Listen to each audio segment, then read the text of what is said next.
Hi guys, it's Jake here at Canadian Cutting Edge, and today we've got a comparison review type of video.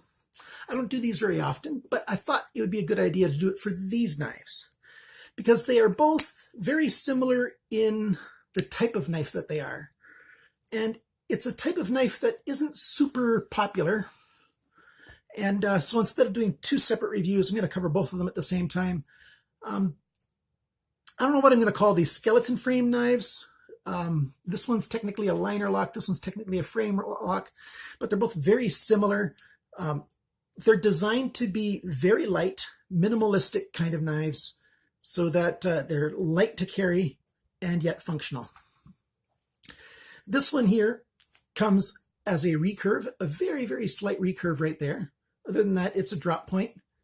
It's just a steel frame knife with this small little FRN plastic, fiber reinforced nylon actually, piece up top here. And that's so that when the knife is closed, the cutting edge is secure behind there. It's got a pocket clip. And this one's got that unique kind of release pocket.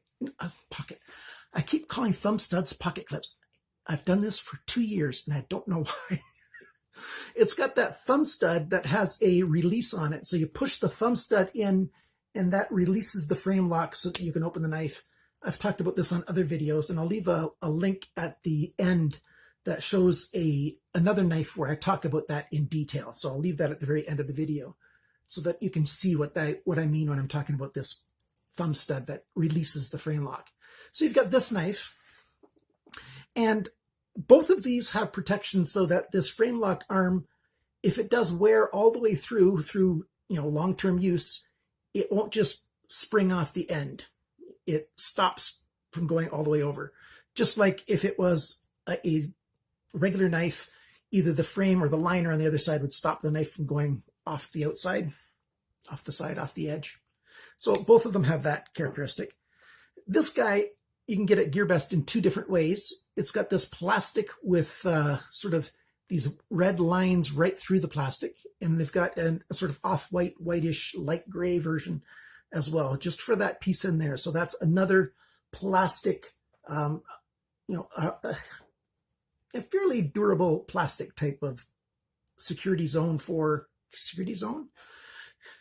Anyhow, when the knife is closed, the edge gets protected by that piece so that you won't cut yourself.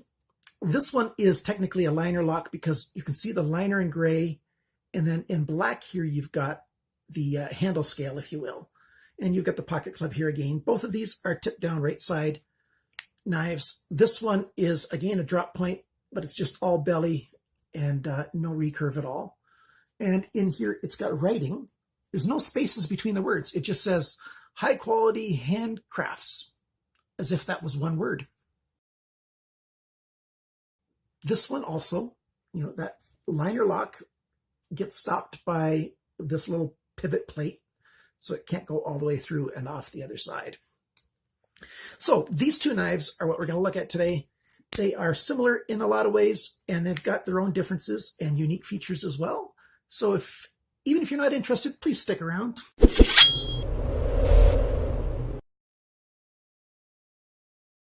Okay, so let's talk about this knife first a little bit. This is called the 719. Technically, it's the AU4-719.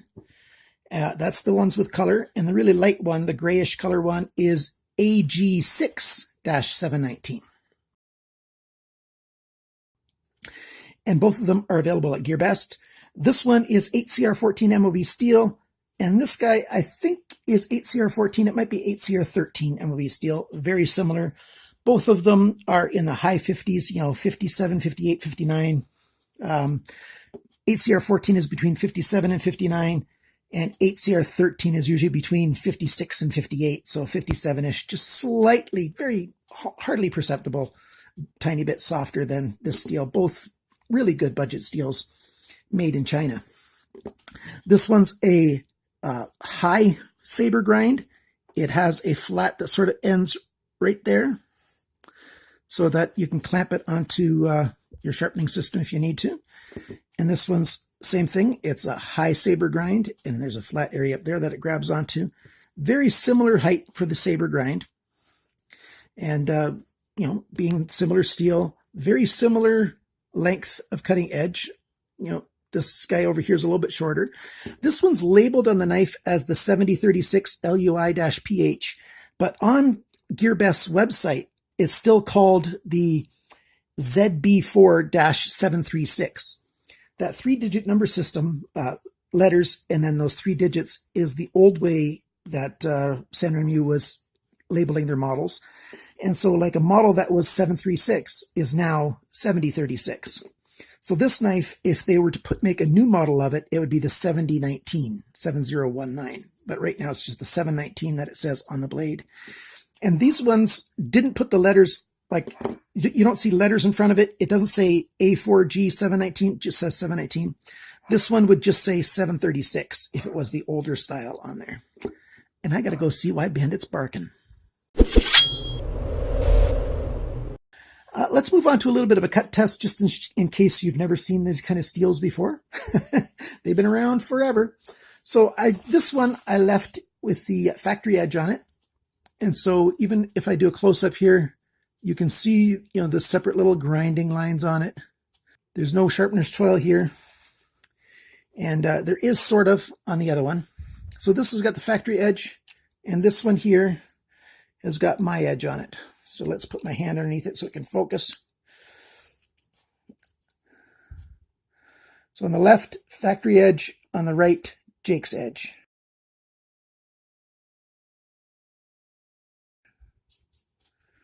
So you can see the difference, I hope.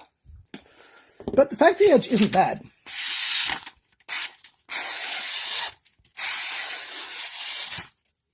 And then my edge is just better.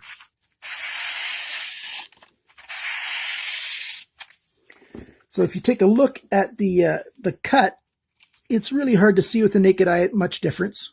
And there isn't much to see there. So factory edge on Sanrenmu's knives is actually quite good. Let's cut some paracord. So factory edge, pretty easy, no problem at all. And then my edge, just easier, that's all. That's enough for cut tests because we don't have an awful lot of time to do this overview. What do we have as far as knife shape goes?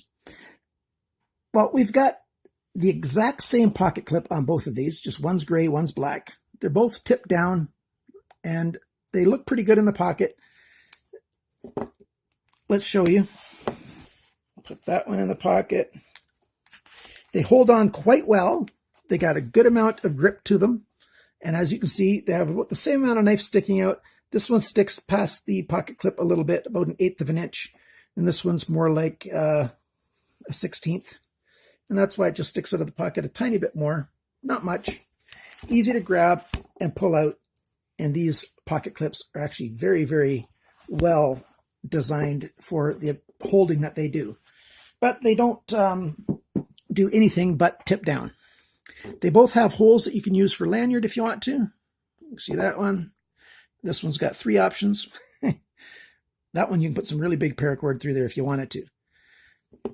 And, you know, they look somewhat similar. And they both work in very much the same way. Not that hard to adjust.